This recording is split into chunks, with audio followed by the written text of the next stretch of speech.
Selanjutnya kita lanjut menjelaskan tentang orang yang telah ditebus dan orang yang belum ditebus.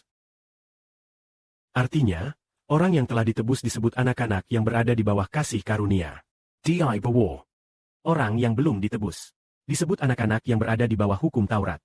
Artinya hukum Taurat itu bagi orang sakit yang mati, ya. Jadi hukum Taurat itu mengatakan bahwa kamu berdosa, kamu berdosa. Artinya hukum Taurat dalam pola hukum Taurat itu mengatakan bahwa itu adalah orang berdosa. Harus dibatasi oleh hukum Taurat. Yaitu belum ada penebusan. Orang yang belum ditebus semuanya dikuasai oleh dosa. Maka lalu diawasi oleh hukum Taurat. Dibatasi oleh hukum Taurat.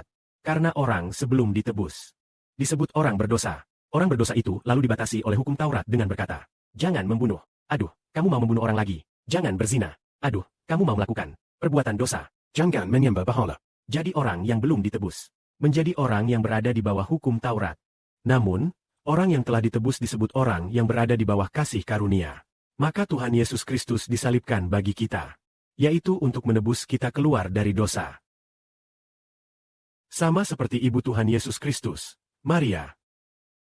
Yaitu ketika Maria mengandung Tuhan Yesus. Lalu ada malaikat berkata, karena dia akan menebus umatnya sendiri dari dosa. Maksudnya, menyelamatkan orang-orang yang dia kasihi. Menyelamatkan mereka. Menebus mereka keluar. Menebus keluar. Supaya mereka tidak hidup dalam dosa. Akhir dari dosa adalah dilemparkan ke lautan api belerang lalu binasa. Kalau demikian Yesus Kristus disalibkan sampai mati. Yaitu untuk menebus kita keluar dari dosa. Maka haruskah kita menerima penebusan Tuhan Yesus? Mari kita tanya saudari Zhao Heng ya. Saudari Zhao Heng. Demikianlah Tuhan Yesus Kristus disalibkan sampai mati. Yaitu demi memakai darahnya. Untuk menebus kita keluar dari kejahatan dan dari belenggu iblis. Maka setelah saudari memahaminya, apakah bersedia menerima penebusan Tuhan? Bersedia. Kalau bersedia, tindakan apa yang seharusnya dilakukan untuk menyatakan bersedia? Percaya kepada Tuhan dan mengikuti Tuhan. Dibaptis ya, betul, yaitu dibaptis. Artinya Kristus telah mati di kayu salib, yaitu untuk menebus kita keluar dari dosa. Kita bersedia diselamatkan dan ditebus. Maka itu adalah percaya kepada Yesus, dibaptis, dan masuk ke dalam nama Yesus. Maka ditebus keluar. Jika ada seseorang berkata, saya sama sekali tidak mau ditebus. Saya tetap ingin hidup dalam dosa. Maka boleh tidak dibaptis. Karena tidak dibaptis. Itu sama dengan mengatakan bahwa dirinya tidak mau menerima penebusan. Karena Alkitab berkali-kali berkata bahwa yang percaya dan dibaptis akan diselamatkan. Dan itu adalah perintah Tuhan Yesus Kristus. Yaitu harus dibaptis dalam namanya. Artinya saat dibaptis. Itu sama dengan saat dirinya ditebus. Tuhan Yesus Kristus sudah membayar uang tebusan kepada Allah. Sudah mempersembahkan darahnya kepada Bapa Surgawi. Maka kita berkata, Tuhan sudah menebus saya. Menebus dosa saya. Saya mau keluar dari milik. Ditebus keluar dari tangan setan. Jadi apakah kita bersedia ditebus? Bersedia, maka itu adalah dibaptis dalam nama Tuhan Yesus Kristus. Maka pada saat itu kita tidak lagi termasuk di bawah nama setan. Karena selama kita dibaptis oleh iman, Tuhan Yesus berkata, dia sudah menerima penebusanku. Dia sudah bersedia, aku menebus dia. Dia sudah bersedia masuk ke bawah namaku. Hanya jika masuk di bawah nama Tuhan Yesus, barulah Tuhan Yesus menebus dia. Masuk dia bawah nama Bapa Surgawi. Bapa Surgawi lalu menebus dia. Maka, Bapa maksudnya membiarkan kita dibaptis dalam nama Tuhan Yesus.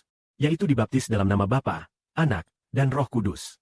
Dengan demikian kita pun dari tangan iblis ditebus, diselamatkan keluar. Semula kita hidup dalam kegelapan.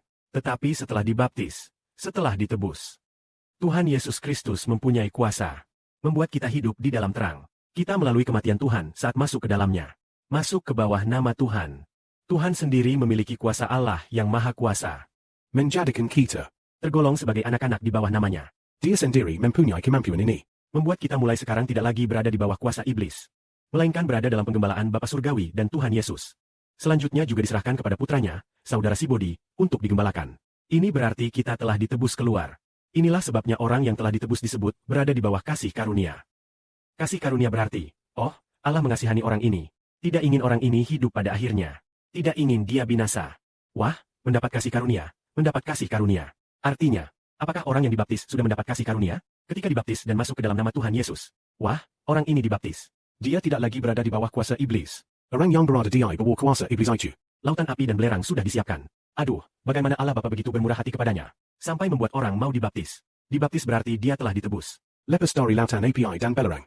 Lalu dibaptis masuk ke dalam nama Tuhan Yesus. Maka setelah kita ditebus, kita tidak akan dilempar ke lautan api belerang lagi. Tetapi jika seseorang tidak mau dibaptis, saudara-saudari tahu bahwa Bapa Surgawi itu tegas. Bapa Surgawi berkata, demi commission putraku. Dia pun tidak mau masuk ke dalam nama putraku. Tidak mau menerima keselamatannya. Kalau begitu, dia tidak mau menerima keselamatan.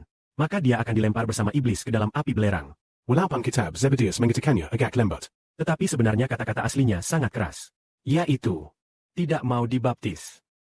Tidak mau menerima keselamatan Tuhan. Terus ingin hidup pada akhirnya. Terus ingin hidup dalam kehidupan yang lama. Maka semua itu tidak mendapat belas kasihan. Orang yang mendapat belas kasihan adalah yang menerima Tuhan Yesus. Lalu dengan sengaja di bawah namanya, menerima penebusan dari kematian penggantinya. Maka harus dibaptis dalam namanya. Dengan demikian kita pun diselamatkan. Sejak saat itu disebut milik Allah, milik Kristus. Menjadi anak-anak Israel perjanjian baru. Kiranya kemuliaan bagi Bapa dan Tuhan. Amin.